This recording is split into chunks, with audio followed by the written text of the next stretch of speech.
This rainy Saturday afternoon, I sit inside, watching the rain pound on the concrete in front of my little house in a questionable neighborhood. No one is out in the rain on this side of town, but my street is generally very quiet anyway. I watch the rain, clouds so solid and gray that I wonder how the sky will be blue again. The rain falls, cold and steady, soaking everything in my view. Rainy days always remind me of New Orleans, and I'm inclined to turn on some jazz or some blues. Maybe just missing the city so much makes my heart feel so heavy that it needs to hear the blues. Or maybe I just want to hear the horns, reminding me of the sounds that echo through her streets. I shuffle through my mix, mostly female vocalists with their deep, throaty, jazzy, and bluesy voices.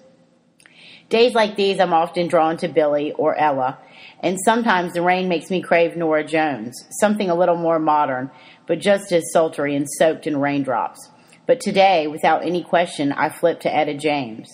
Our country felt a great sadness to see Etta's passing this week, and I know the cries of anguish lit up my Facebook page with the voices of music and loving friends around the country. Many of my friends in New Orleans posted gatherings and events around the city, and the birthplace of jazz was hit hard by the news. Etta inspired so many female musicians and so many singers. Both today and yesterday, people give Etta credit for their influence. Adele, whose music is in a similar vein, said, "Etta James is the only artist I've ever properly believed when I listen to her. I feel her pain."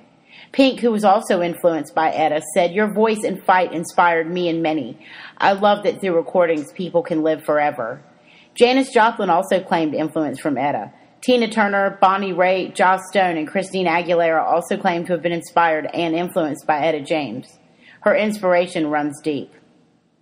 For me, Etta provided a different kind of influence and admiration. I loved her music, yes, and I loved her voice, sultry and full of emotion, but I also loved her for her vibrant personality and her brazen image in the media. I admired her for getting clean and staying clean. Even more, I admired her for talking about it. I came across a quote of Etta's repeated in various news articles from around the world, reflecting on the woman she was and her life after passing this week. "The bad girls had the look I liked. I wanted to be rare. I wanted to be noticed. I wanted to be as exotic as a Cotton Club chorus girl. And I wanted to be as obvious as the most flamboyant hooker on the street. I just wanted to be." I relate to that. I felt exactly that way at one time in my life, too. In my generation, this idea is less shocking than it was in the days that Etta felt this way. Still, I relate to those words when I read them, and I admire her for speaking to the world about her life, her desires, and her addictions. I think that the world is too quiet about the topic of addiction, shoving it back down because of the stigma related to it.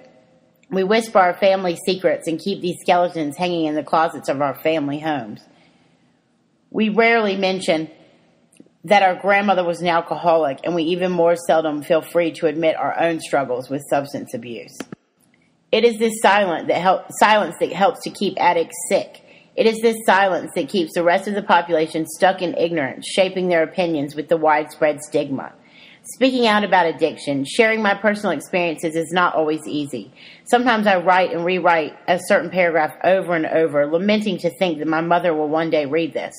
Sometimes each word I write is painful, like admitting the truth to everyone, with the shameful fear of rejection and judgment.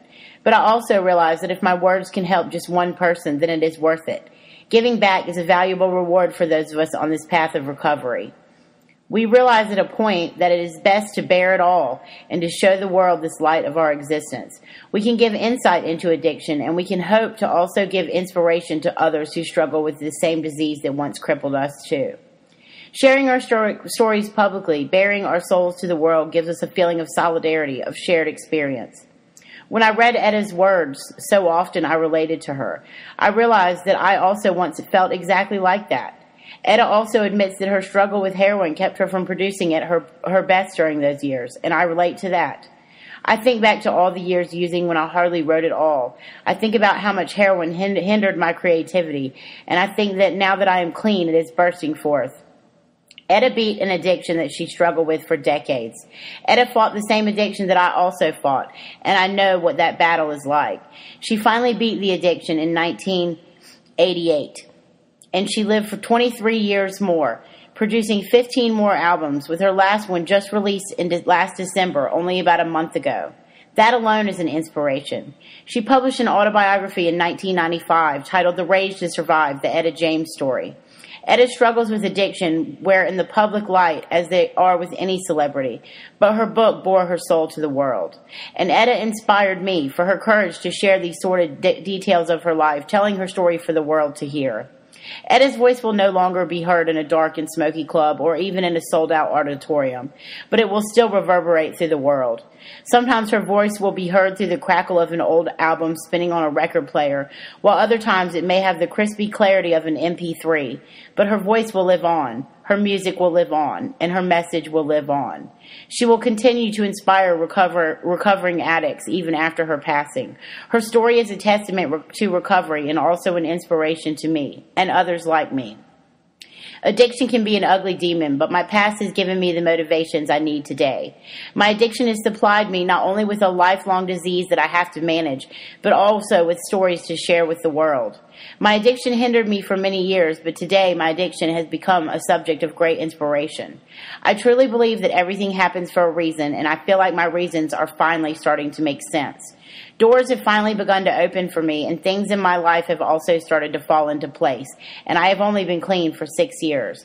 I cannot imagine how great it will feel to be clean for 23 years. And I am excited about all the things that will happen between now and then. Etta, I want to thank you for your life. I want to thank you for your courage, your words, and your inspiration. I want to thank you for your beautiful voice and your sultry, haunting music. You will be truly missed by the world.